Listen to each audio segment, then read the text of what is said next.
তো আজকে হচ্ছে আমার ক্লায়েন্ট। তো তুমি বলো তোমার আজকে কেমন লুক চাইছো তুমি? আজকে যেহেতু খুব ক্লোজ বিয়ে, আমার হ্যাঁ, ভাগ্নির বিয়ে, সেজন্য চাইছি গর্জাস বাট একটু সিম্পল থাকবে। মানে স্কিন টাইপই থাকবে বাট হ্যাঁ, একটু আই হ্যাঁ, লুকটা একটু গর্জিয়াস একটু হলে ভালো গর্জাস, হয়। হ্যাঁ, হ্যাঁ। আচ্ছা আচ্ছা, ঠিক আছে, তো দেখা যাক আমি কতটা তোমাকে স্যাটিসফাই করতে পারি আমার কাজের দ্বারা। হুম। তো চলো, তোমরাও সাথে থাকো। তো তোমরা তো দেখেইছো, আমি তখন দেখালাম। তো এখন এই দিদিভাইকে আমার সাজানো কমপ্লিট। তো এখন জেনে নেবো দিদিভাইয়ের কেমন লেগেছে। বলো দিদি, কেমন লেগেছে?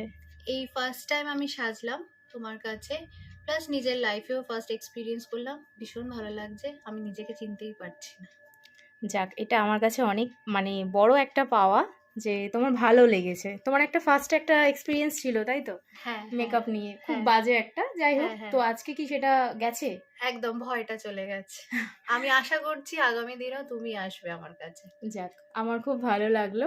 আর দিদির লুকটাও খুব সুন্দর হয়েছে। দিদি একটু চোখটা বন্ধ করো, দেখো তোমাদেরকে একটু সামনে থেকে দেখাচ্ছি। খুব সুন্দর হয়েছে, আমারও ভালো লেগেছে লুকটা। আর সত্যি বলতে এরকম স্কিন যদি আমরা পাই তো আর মানে বলে কাজ নেই। তো যাই হোক, চলো, টাটা।